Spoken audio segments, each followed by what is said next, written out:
मित्रों नमस्कार। आज का हमारा विषय है राहु और केतु का जो गोचरी परिवर्तन हो रहा है। इसी सीरीज में मकर लग्न अथवा मकर राशि वालों के लिए क्या फल प्रदान करने वाले हैं अगले 18 महीने तक। अधिक आश्विन शुक्ल पक्ष अष्टमी तिथि को 23 सितंबर 2020 दिन बुधवार को दिन में 12:24 के बाद राहु केतु का गोचरी परिवर्तन हो रहा है। एक साथ हो रहा है। क्यों हो रहा है? क्योंकि दोनों एक साथ ही गति करते हैं, दोनों वक्री गति करते हैं और दोनों एक दूसरे के समसप्तक होते हैं और एक साथ राशि परिवर्तन करते हैं। तो 23 तारीख को दोनों का परिवर्तन हो रहा है। दोनों का परिवर्तन स्थिर राशि में हो रहा है। राहु का परिवर्तन शुक्र की राशि वृष में हो रहा है और केतु का परिवर्तन मंगल की राशि वृश्चिक में हो रहा है। दोनों स्थिर राशि हैं, लेकिन स्वभावतः अंतर है। दोनों एक साथ परिवर्तित होते हैं, लेकिन स्वभावतः इनके परिणामों में, इनके प्रभावों में अंतर आता है। बृहत पराशर में कहा गया है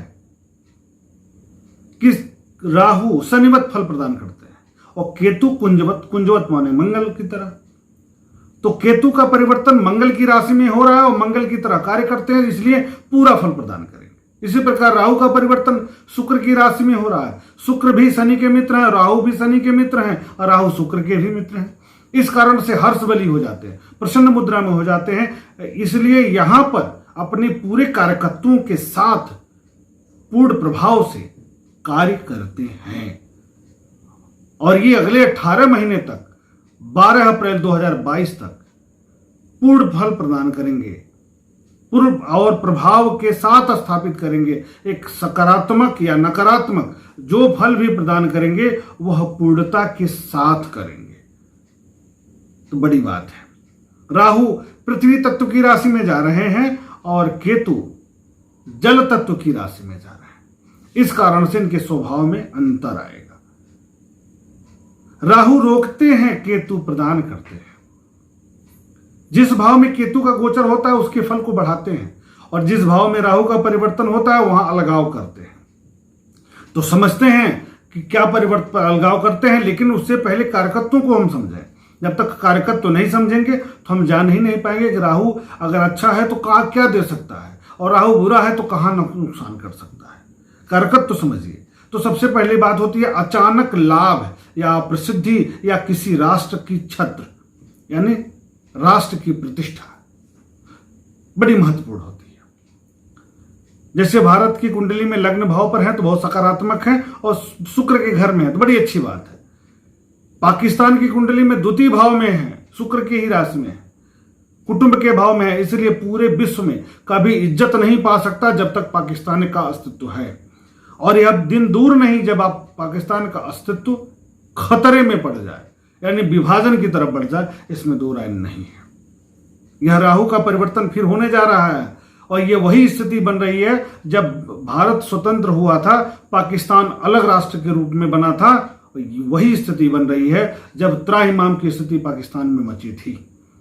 इसके लिए हमने अलग से वीडियो दिया है, आप सब जाकर के वहां जरूर देखिएगा कि पाकिस्तान का इस 18 महीने में क्या हश्र होने वाला है और भारत का क्या परिवर्तन होगा, क्या प्रभाव होगा। इसके लिए हमने अलग से वीडियो दिया है।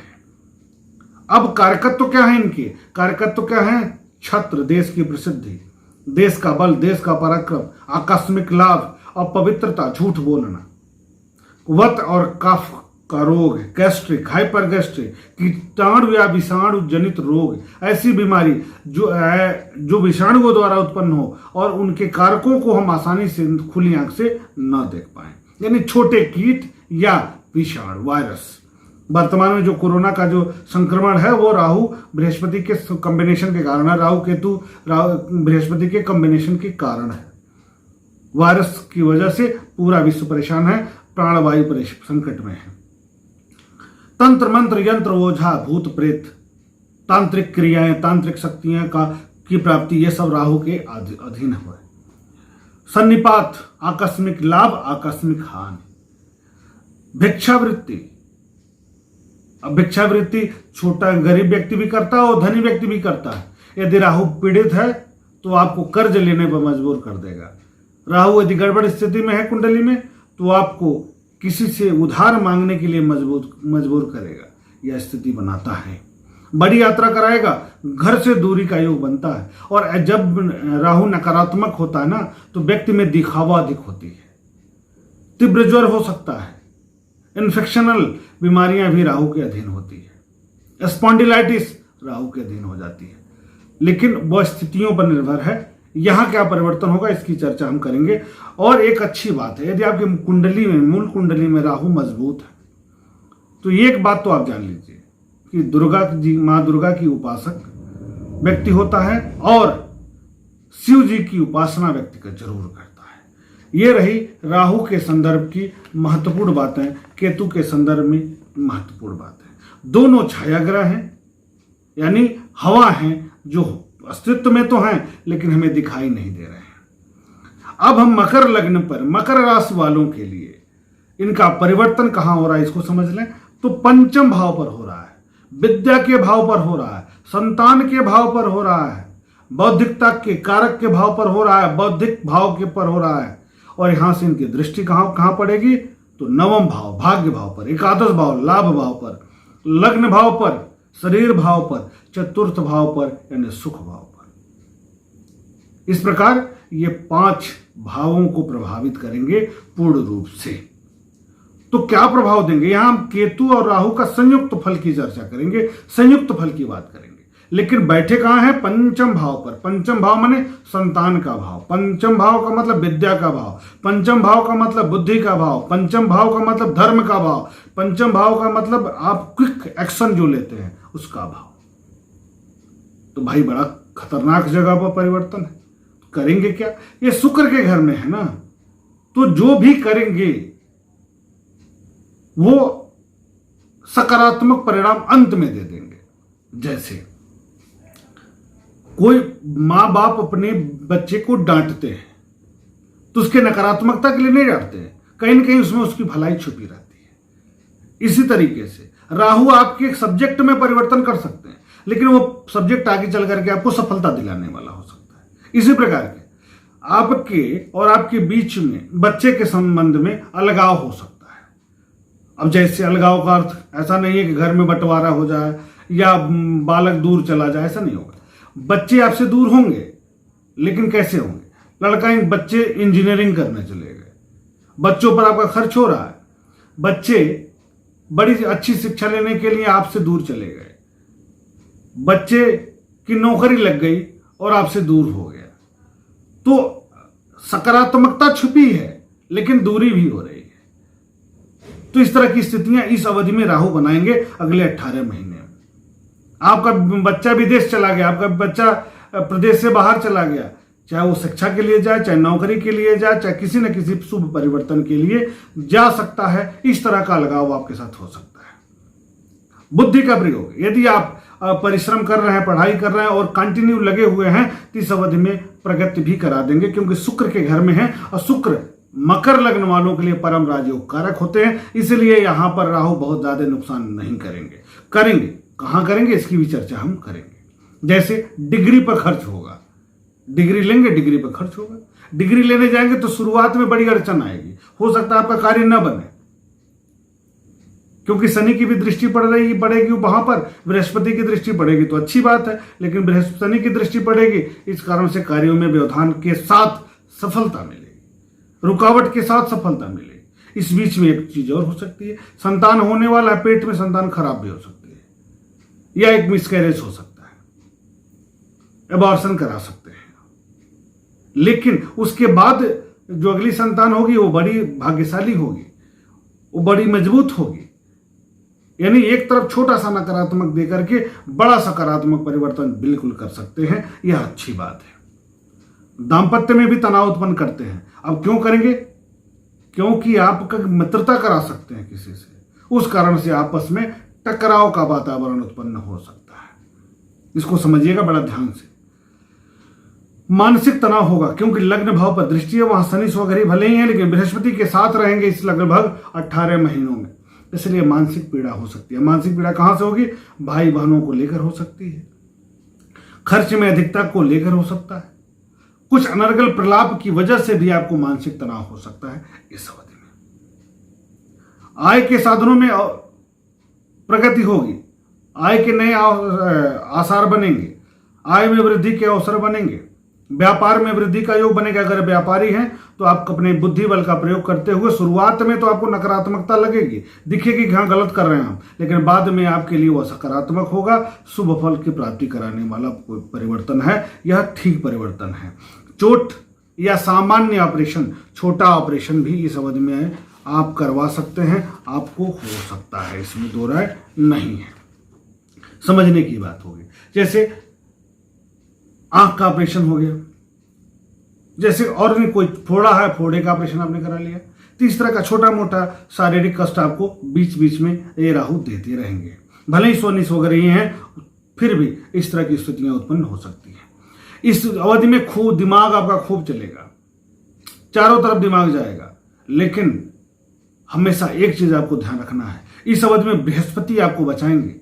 क्यों? क्योंकि लग्न में बृहस्पति लगभग 14 महीने तक, अगले 14 महीने तक, यानी 9 सितंबर से लेकर के 13 महीने के लगभग रहते हैं, 19 नवंबर से जाएंगे, तो 19 नवंबर से 13 महीने आप जोड़ लीजिए, उतने दिन तक इनकी दृष्टि राहु पर पड़ेगी। तो बिना बृहस्पति के राहु संतुलित नहीं होगा। राहु का मतलब होता है गुरु, यानी एक गुरु पकड़िए, उसके प्रति निष्ठावान बनिए और उसकी बातों को फॉलो जरूर करिएगा, क्योंकि बृहस्पति ही आपको इस अवधि में बचाने वाला है और बहुत अच्छा परिवर्तन कराएगा। विशेषकर आपको संतान पक्ष से शुभ परिणाम जरूर देगा। आप प्रगति करा सकता है, प्रमोशन करा सकता है, कुछ नई उपलब्धि हासिल करा सकता है, लेकिन कब? जब बृहस्पति का सहारा आप लेंगे, बृहस्पति को ठीक किए रहेंगे, अनर्गल प्रलाप से आप बचेंगे। अगर आप राजनीति के क्षेत्र से हैं तो अनर्गल प्रलाप मतलब झूठी गवाही देना, झूठी बात करना, झूठी लोगों से वादा कर दीजिए, वो नहीं चलेगा। अगर आप करते हैं तो आपको नुकसान होगा इस अवधि में, इसका ध्यान रखिएगा। आप गुप्त विद्याओं की तरफ आपका मन बहुत करेगा, मन करेगा कुछ ऐसी साधना हम भी कर लें कि हम समाज में हमारा एक अस्तित्व हो जाए। तंत्र मंत्र की तरफ आप विशेष तौर पर जा सकते हैं, जादू टोने की तरफ आप जा सकते हैं, तो बचिएगा, निरर्थक चीजों पर जाने की जरूरत नहीं है। ज्योतिष के माध्यम से कुछ कर लीजिए, तो यह तार्किक विधा है, इसका सहारा लेकर के आप कुछ कर लीजिएगा, यह ठीक रहेगा। क्योंकि तंत्र मंत्र यंत्र आगे चल करके निश्चित तौर पर नुकसान करते हैं। क्यों नुकसान करते हैं, इसके लिए हम अलग से वीडियो बना करके आपको बता देंगे। धैर्य के साथ यदि आप काम करते हैं तो निश्चित तौर पर संतान के क्षेत्र से, विद्या के क्षेत्र से, प्रसिद्धि के क्षेत्र से, बुद्धि के क्षेत्र से, दाम्पत्य जीवन के संबंध में, आय की दृष्टि से, व्यापार की दृष्टि से, राजनीतिक दृष्टि से, सभी तरह से आपको लाभ मिलेगा। सतर्क कहां रहना है कि माता का स्वास्थ्य खराब हो सकता है। गृह और वाहन पर आप खर्च करेंगे, घर बनवाएंगे इस अवधि में, पक्का वाहन खरीदेंगे इस अवधि में, इसको भी आप ध्यान रख लीजिएगा। गृह और वाहन पर खर्च करेंगे, सुख के साधनों पर आप खर्च करेंगे। माता को चोट या ऑपरेशन की स्थिति भी बन रही है, इसका उस पर भी खर्च हो सकता है। भाग्य में अवरोध महसूस कर सकते हैं कभी कभी अपने लिए। बड़े भाई का स्वास्थ्य खराब हो सकता है, इसको ध्यान रखिएगा। बड़े भाई और बहनों का स्वास्थ्य खराब हो सकता है, तनाव भी उत्पन्न हो सकता है उस क्षेत्र से। उच्च शिक्षा में अवरोध के साथ बड़ी सफलता, अवरोध के साथ बड़ी सफलता। पीजी कर लिए, 1 साल गैप होगा, अगले साल आपका एडमिशन हो जाएगा। यानी यह प्रिपरेशन कराते हैं, बड़ी यात्रा के लिए तैयारी करवाते हैं, तो बुराई नहीं है, लेकिन लगे रहने पर ही रिजल्ट देते हैं। धन वृद्धि का योग इस अवधि में आपके लिए बढ़िया बनेगा, धन आगम बढ़ेगा, अन्यत्र से भी पैसा आ सकता है, कुछ डूबा हुआ पैसा भी आपको मिल सकता है। आप उपाय क्या करेंगे? उपाय आपको करना होगा धार्मिक स्थलों पर या धर्म कर्म में या ब्राह्मणों के लिए कुछ उपहार, मंदिर में उपहार, संस्कारिक लोगों के बीच में उठना बैठना, धार्मिकता के साथ कोई ना कोई कार्य करते रहना, धार्मिक कार्य करते रहना, दान पुण्य करना आपके लिए बेहतर होगा। अब यदि संतान के क्षेत्र से किसी प्रकार की कोई दिक्कत आती है और आपकी मूल कुंडली में दूसरे, चौथे, 8वें और 12वें, यानी दूसरे, भाव में, चौथे भाव में, 8वें भाव में और 12वें भाव में विद्यमान है, तब तो आपको उपाय करना पड़ेगा। साथ ही मूल कुंडली में 5म भाव में भी है, तब भी आपको उपाय करना पड़ेगा। विशेष करके केतु का उपाय करिए। यहां पर क्या करेंगे, 1.25 किलो मूली खरीदिएगा, रात में सिरहाने रख के सो जाए और उसको किसी धर्म स्थल पर चढ़ा दीजिए, पहली बात। दूसरी बात, राहु के मंत्रों का जप करवाइए, जिससे राहु का नकारात्मक फल आपसे दूर हो और शुभ फल आपको प्राप्त हो। राहु की वस्तुओं का दान करिए, जो भी राहु की वस्तुएं हैं उसको दान करिए, तो निश्चित तौर पर राहु जन्य नकारात्मक फल आपको प्राप्त नहीं होगा और शुभ फलों की प्राप्ति आपको आसानी से होगी। इस प्रकार आप राहु के इस परिवर्तन का आनंद लीजिए उपाय के साथ। नकारात्मक शुरुआत करके लाभ की ओर ले जाने वाला यह परिवर्तन आपके जीवन में शुभता लाए, सुख संपन्नता लाए और स्वग्रही शनिदेव भी आपके जीवन में एक सकारात्मक दिशा दें। इसी कामना के साथ फिर मिलते हैं हम अगले वीडियो के माध्यम से। कुंभ लग्न अथवा कुंभ राशि वालों के लिए यह परिवर्तन कैसा रहने वाला है इसको लेकर। तब तक के लिए शुभ नमस्कार।